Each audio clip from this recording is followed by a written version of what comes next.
Olá, eu sou Renata Falcone, médica, ginecologista e obstetra, e vou conversar um pouquinho com vocês hoje sobre os métodos contraceptivos.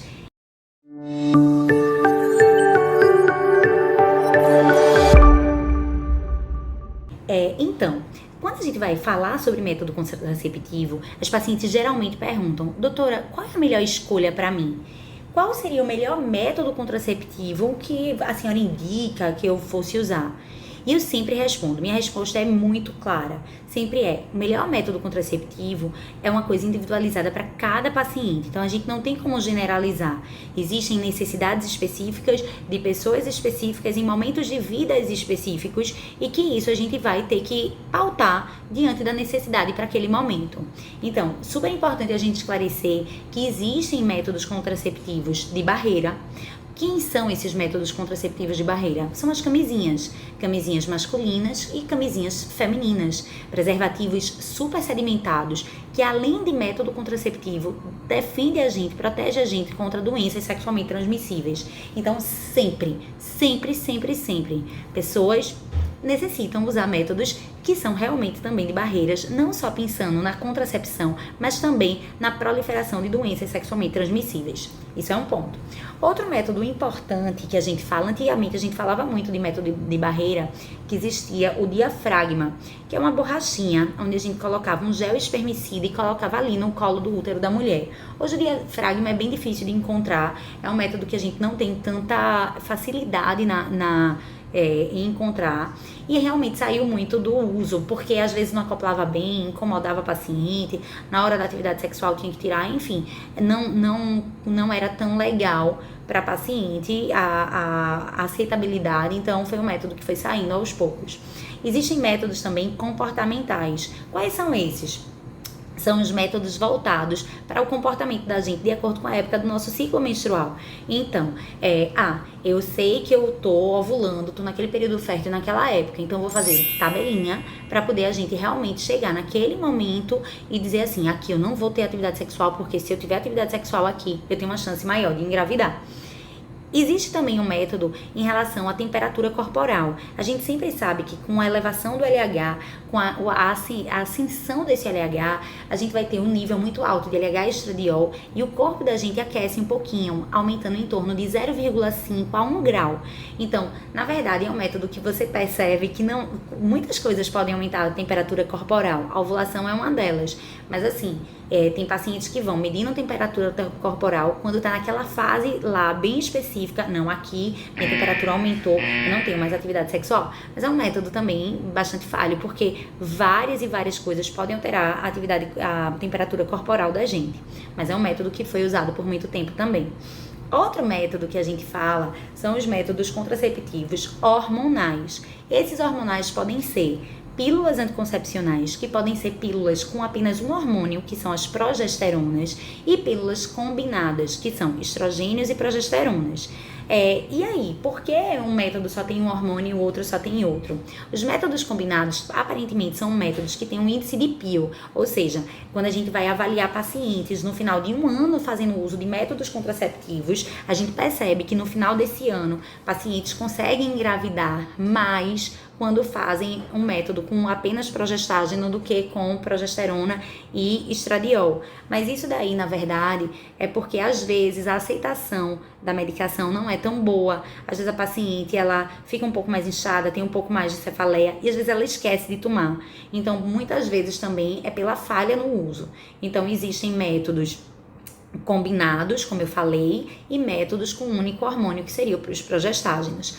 Geralmente a gente usa muito progestágeno para paciente que tem contraindicação ao uso de estradiol, como aquelas pacientes que têm cefaleias, como aquelas pacientes que têm enxaquecas crônicas, como aquelas pacientes que são tabagistas, que já são com a idade um pouquinho mais elevada, paciente que tem história de trombofilia, paciente que está amamentando. Então, essas pacientes têm contraindicação ao uso do estradiol, então a gente acaba optando pelo uso de progestágenos isolados.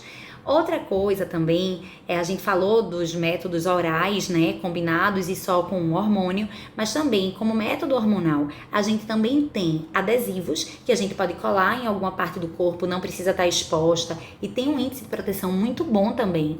E a gente também pode usar o anel vaginal, que é um anelzinho de silicone que a gente coloca dentro da vagina da gente. E a gente pode tirar na hora da atividade sexual, pode lavar, pode retornar o uso do anelzinho. Então, assim, a gente pode ficar até 3 horas sem o anel, sem perder a eficácia desse anel. Muitas mulheres adoram o uso do anel vaginal. A gente tem um nome comercial que é muito falado, né, que é o Nuvaring. O adesivo, um nome comercial muito falado, é o Evra. E esse adesivo também, a gente acaba fazendo usos com trocas semanais. E na última, são 3 semanas, na última semana a gente dá a pausa. É a mesma coisa com o anel. A gente faz o uso do anel e na última semana a gente faz a pausa do anel para poder realmente a paciente ciclar. Enfim.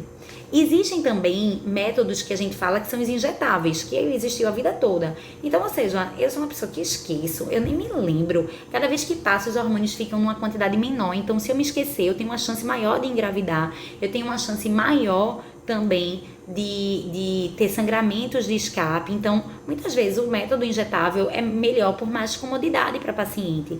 Então, tipo, aquela paciente que esquece muito, ela vai ser muito beneficiada com métodos injetáveis. Então, os injetáveis podem ser trimestrais a cada 3 meses e os injetáveis podem ser mensais, ou seja, a cada mês. O injetável mensal são os métodos combinados, estrogênio e progesterona, e os trimestrais só de progesterona. Então, a gente tem também que ter aquele compromisso naquela datazinha certa pra gente estar realmente refazendo o uso da medicação. Isso é outra coisa importante. Então tá, a gente falou dos métodos de barreira, né, as camisinhas femininas e masculinas. A gente falou também do diafragma, que a gente não faz tanto uso. A gente falou também dos métodos, que são os métodos comportamentais, como as tabelinhas, a temperatura corporal, o muco cervical, aquela presença do catarrinho quando aparece na vagina, que a gente sabe que a gente vai ovular, né? E a gente falou dos métodos hormonais, que podem ser tanto orais, como injetáveis, como adesivos, como o anel vaginal.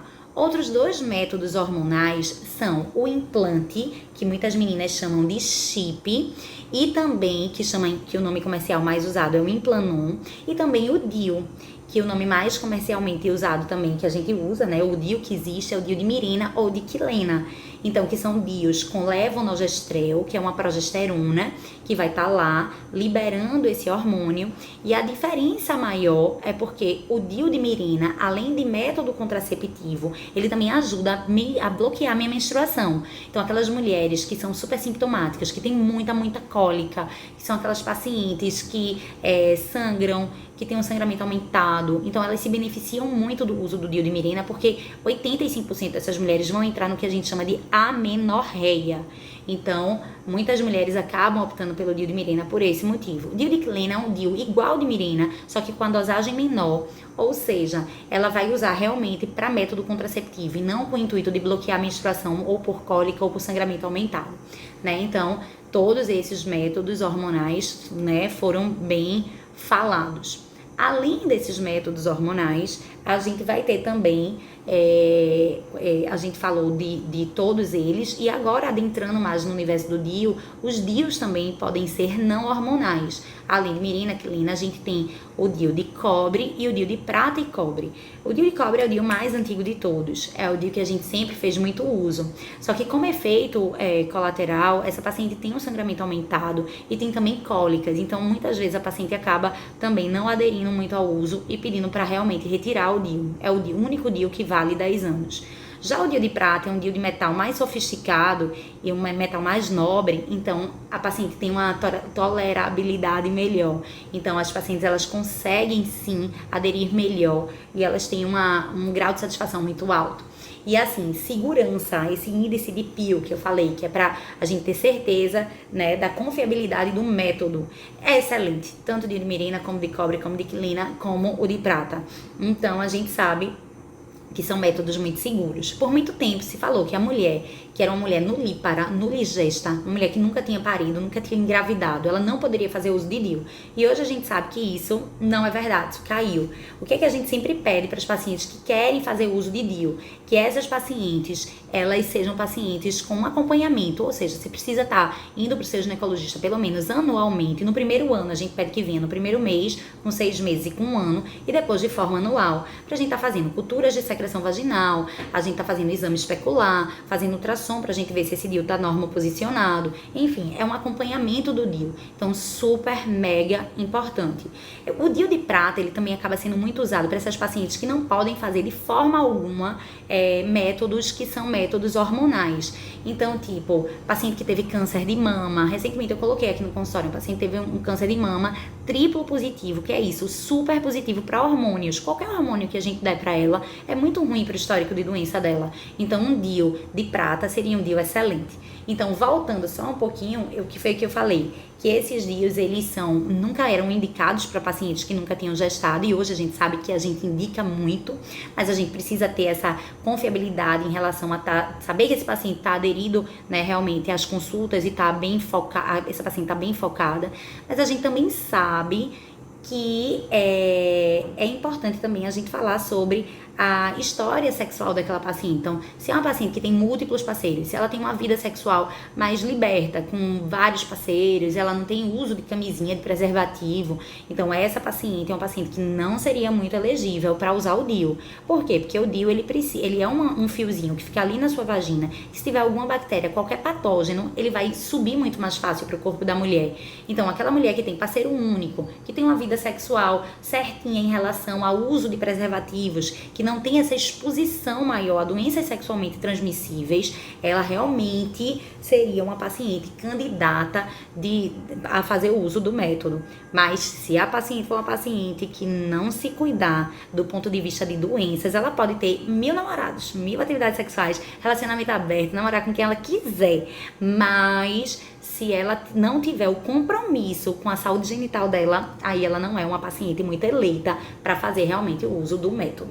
E aí essas bactérias, quando ascendem, elas podem levar a doenças inflamatórias pélvicas e levar até a infertilidade, porque pode levar a aderência de trompa, enfim.